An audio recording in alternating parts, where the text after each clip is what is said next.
آپ اپنے سفر کے بارے میں بتائیں، آپ نے کہاں سے آغاز کیا؟ فکر فلاحی سے کیسے وابستہ ہو گئے؟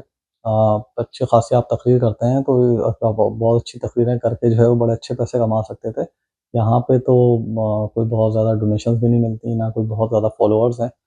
پھر آپ نے یہ بھی بتایا کہ آپ کا صوفیانہ بیک گراؤنڈ ہے، تو آپ نے گدی چھوڑ دی، یہ بڑی سیکریفائس دی آپ نے، تو تھوڑا اپنے بارے میں بتائیں کہ کس طرح کا سفر رہا آپ کا؟ بھیا یہ ایک بڑا طویل سفر ہے، اس کو اگر میں مختصر عرض کرنا چاہوں تو یہ کہنا چاہوں گا کہ بلا شبہ میرا تصوف کا بیک گراؤنڈ ہے، اس سے مجھے کچھ حاصل ہوا ہے، یعنی یہ اپنی جگہ کہ اس سے مجھے نظریاتی اختلاف پیدا ہو گیا اور آج تک برقرار ہے، لیکن جو کچھ حاصل ہوا اس میں پہلی بات یہ حاصل ہوئی کہ تصوف کی وجہ سے، چونکہ ایک پیر گھرانہ تھا تو ہمارے یہاں کتابوں کا ایک انبار ہوتا تھا، وہ بیشتر کتابیں تصوف ہی سے متعلق ہوتی تھیں، اور اسی طرح سیرت سے بھی متعلق تھیں اور باقی تاریخ سے متعلق تھیں، ادب سے متعلق تھی، شاعری کی چیزیں تھیں، تو یہ ساری چیزیں مجھے پڑھنے کا موقع ملا اور اس پہلو سے دیکھنے کا موقع ملا کہ اس کے اندر جو بھی بات ہے وہ کس حد تک صحیح ہے یا کس حد تک غلط ہے۔ کوئی بھی انسان جو ہے وہ جب اللہ تعالیٰ کی طرف سے زندگی لے کر اس دنیا میں آتا ہے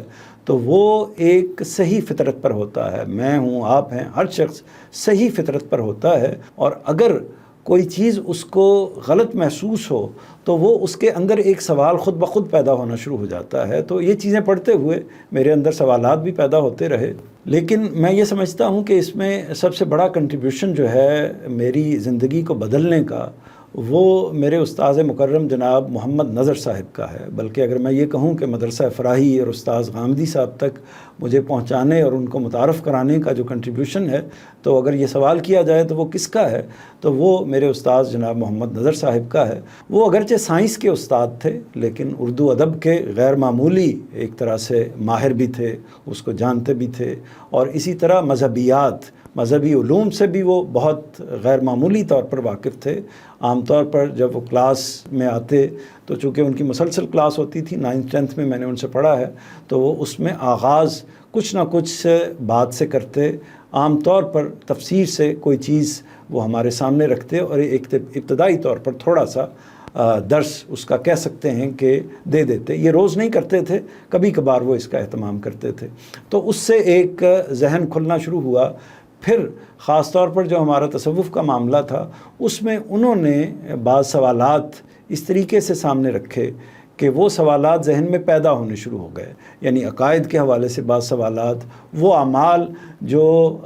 پیروں کے ہاں پائے جاتے ہیں اور پیری مریدی کے سلسلے میں جو مختلف رسومات، جو مختلف طریقے عام طور پر ہمارے پنجاب کے اندر اختیار کیے جاتے ہیں، اور اس میں کئی اور چیزیں بھی ہوتی ہیں جس میں جنات ہیں، جس طرح بزرگوں کے ساتھ، پیغمبروں کے ساتھ، حتیٰ کہ پروردگار کے ساتھ اپنے تعلقات کو لوگ جوڑ رہے ہوتے ہیں، تو یہ ساری چیزیں جو بھی پیدا ہوتی تھیں یا جو بھی سامنے آتی تھیں، میرے استاذ ایک غیر محسوس طریقے سے کوئی اور بات کرتے ہوئے اس پر ایک سوال میرے ذہن میں پیدا کر دیتے تھے، تو وہ سوال پیدا ہوتے ہوتے وہ سوال میرے اپنے دل میں، میرے اپنے دماغ میں آگے بڑھتا چلا جاتا تھا، اور بڑھتے بڑھتے پھر وہ اس جگہ پر پہنچ جاتا تھا کہ ایک تنقید پیدا ہونی شروع ہوتی تھی، اور میں پھر اس کا جواب انہی سے آ کر پوچھتا تھا جو دین کی روشنی میں یا اپنے علم کی روشنی میں یا نبی کریم صلی اللہ علیہ وسلم کی سیرت کی روشنی میں اس کا جواب دیتے تھے۔ بہت غیر معمولی عالم دین تھے، ایک طرح سے ہم کہہ سکتے ہیں ان کے بارے میں۔ تو یہ جو چیز ہے اس نے میرے اندر ایک خاص تبدیلی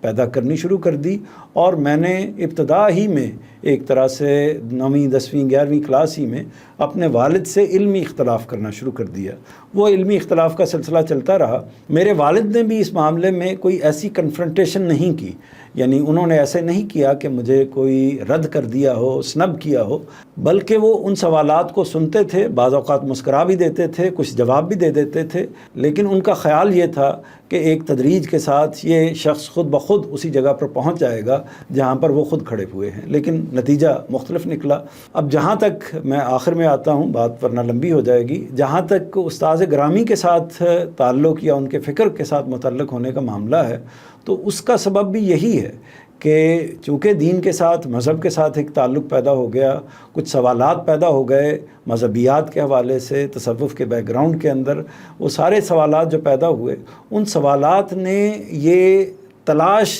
شروع کرا دی ایک طریقے سے کہ میں دیکھوں کہ ان سوالوں کا کون جواب دیتا ہے۔ اسی تلاش کو کرتے کرتے کبھی اس کے پاس، کبھی اس کے پاس، کبھی ایک مجلس میں، کبھی دوسری مجلس میں، اور اسی طرح مطالعے کے پہلو سے بھی یہ چیزیں چلتی رہیں، اور بالآخر استاذ کے پاس جانے کا جب موقع ملا تو پھر وہاں سے واپسی کا کوئی راستہ مجھے لگتا ہے کہ نظر نہیں آیا۔